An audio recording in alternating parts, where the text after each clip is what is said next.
Can people who don't own this place just pack up their stuff and leave? You barely make any money, yet you have the nerve to squat in a luxury apartment? I agree. I'll start packing right away, I calmly said and headed to the bedroom. As we crossed paths, Laura smirked at me, saying, "Even Eric, making $200,000 a year, had to give up his high-rise condo. Poor Lenora." Who's really the poor one here? I muttered under my breath. Hearing this, Laura scoffed. "What? Quit your whining and just pack your stuff already." With Laura's tone in the background, I silently packed up my things. I then placed the suitcase full of their belongings in front of Eric. "Here, I've packed all your stuff. Both of you, get out of the apartment now." The story goes back to my student days. My name is Lenora. A family of 4, including my younger sister Laura, my parents, and me.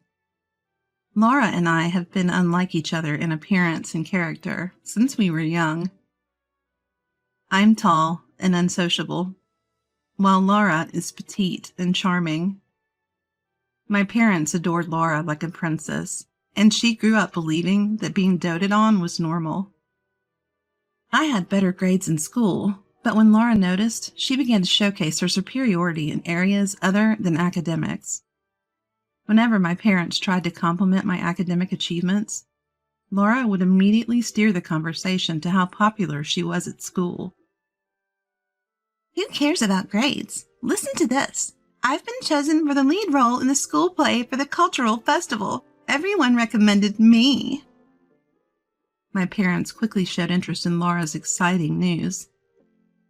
"Wow, that's amazing. Way to go, Laura. You've always been loved by everyone." "Good communication skills are more important than studying nowadays, right? Lenora, do you even have friends? You're always reading books, even in middle school."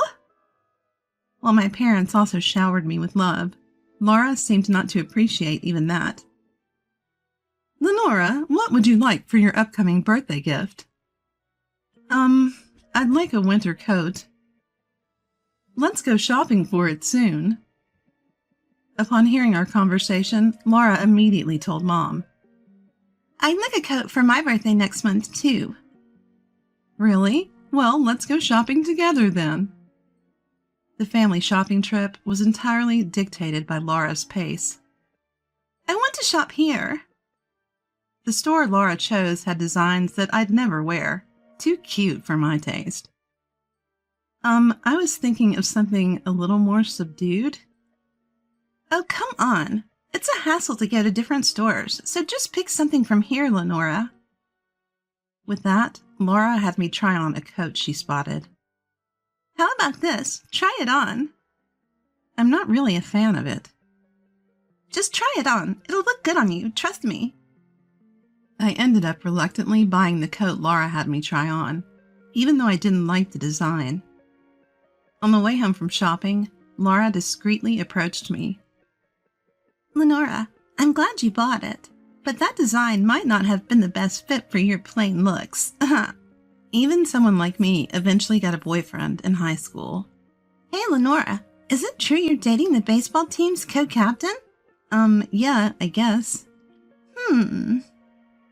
A few days later, Laura announced to me, "I'm dating the captain of the baseball team now, Lenora." "Oh, really?" "Your boyfriend is the co-captain, and mine is the captain. I win." "Sure you do." Laura always seemed to be competing with me, but it didn't really bother me. Despite my nonchalant attitude, Laura continued to harbor hostility towards me.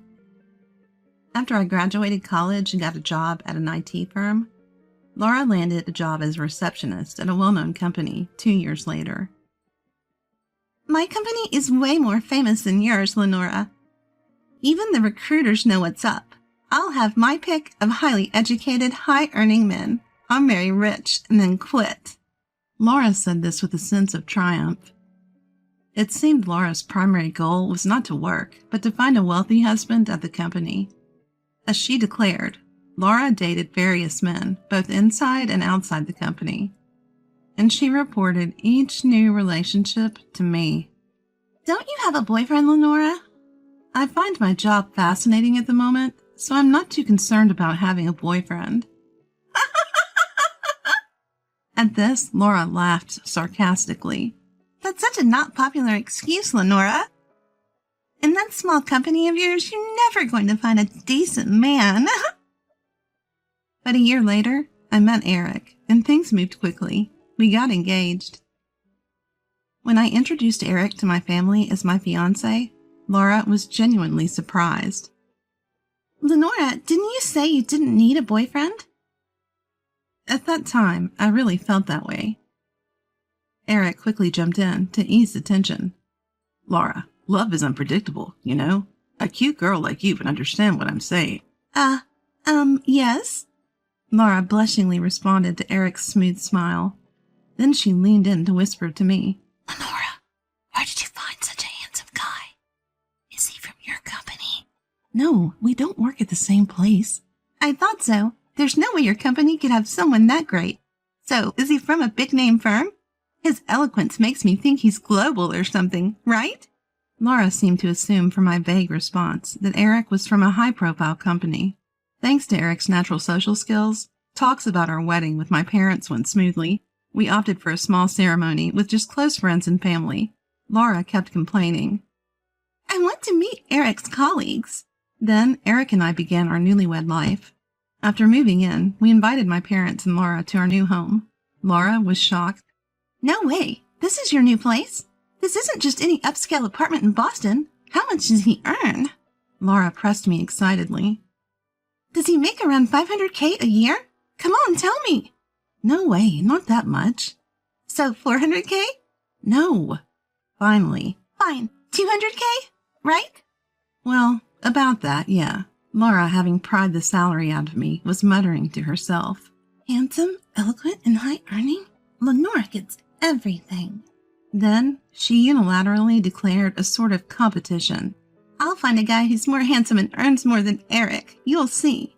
After that, Laura became more active in looking for a marriage partner, often attending matchmaking parties. However, a few months later, she started to visit us frequently. And it seemed she was even coming over when I was at work. Hey, Eric, did Laura visit again today? How long was she here?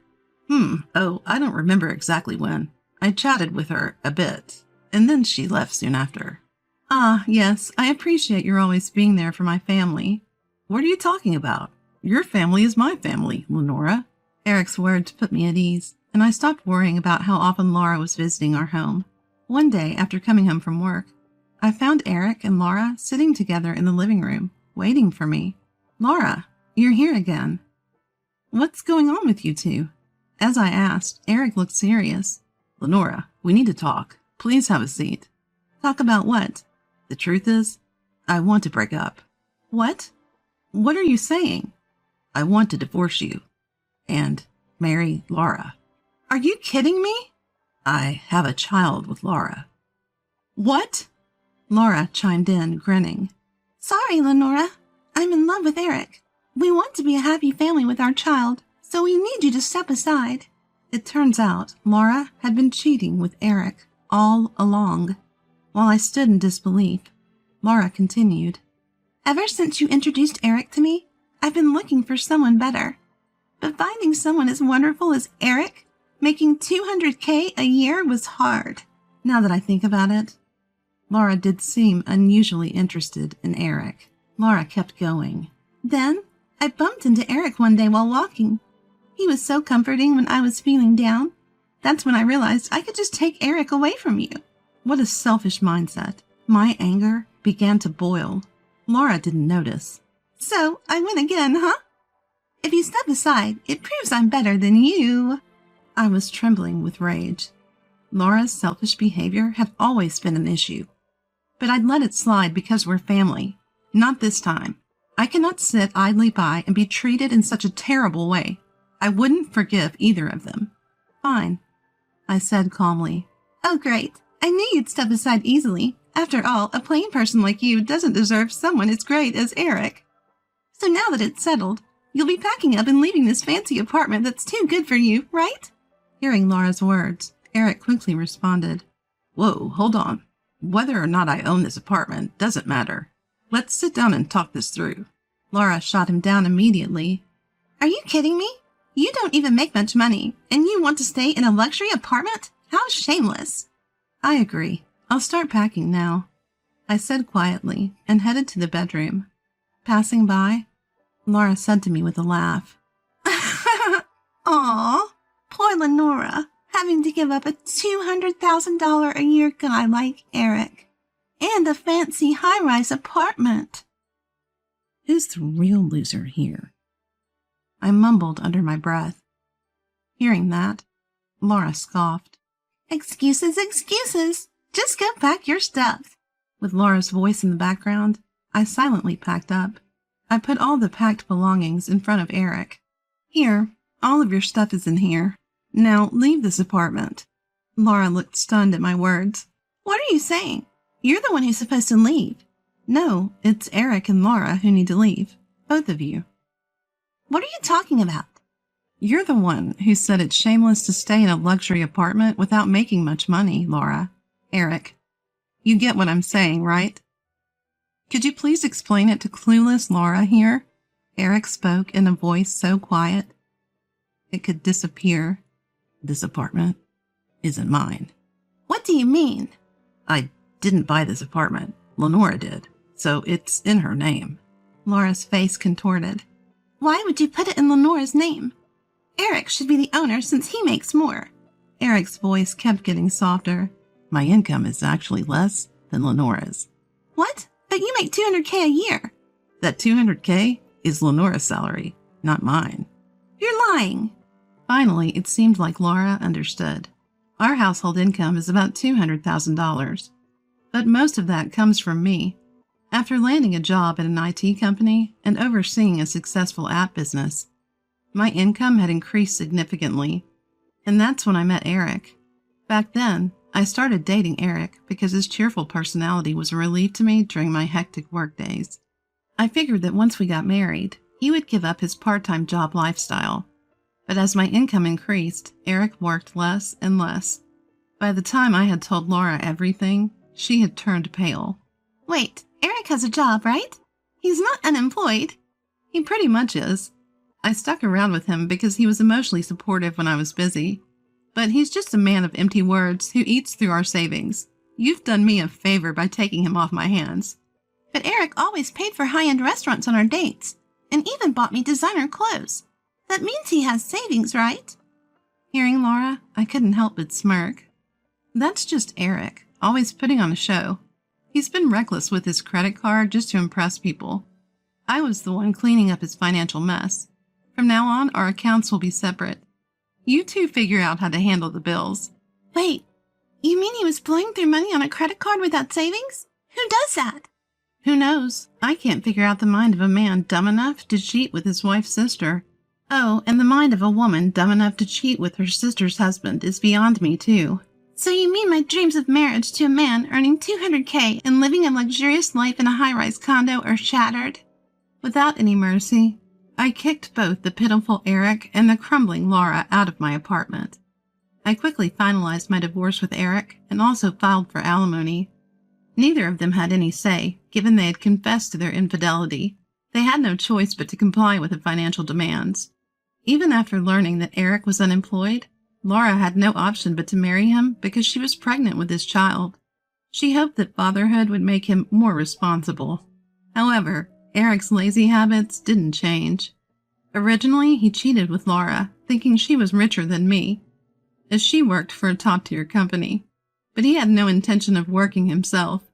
He continued his part-time lifestyle, draining Laura's modest savings to pay off the divorce settlement, leaving no room for credit card debt repayment. Now newlyweds, Laura and Eric sank into a life of debt. They couldn't even afford a new place and had to live in Laura's old apartment. Laura, who quit her job expecting Eric's income, now had to work part-time from dawn till dusk to handle their rising debts and her growing belly. The couple is constantly fighting, becoming the talk of the neighborhood. On the other hand, my savings started to soar as soon as I got rid of Eric. I had plenty of money for self-improvement, and men started showing more interest in me, some of whom even had a higher income than me. If Laura were in my shoes, she would have jumped at the chance. But I know better than to choose a partner based on their income. I won't rush into another marriage like I did with Eric and make the same mistake. I won't get married until I find someone who truly matches me. I have decided that, and now I am single-mindedly continuing my work.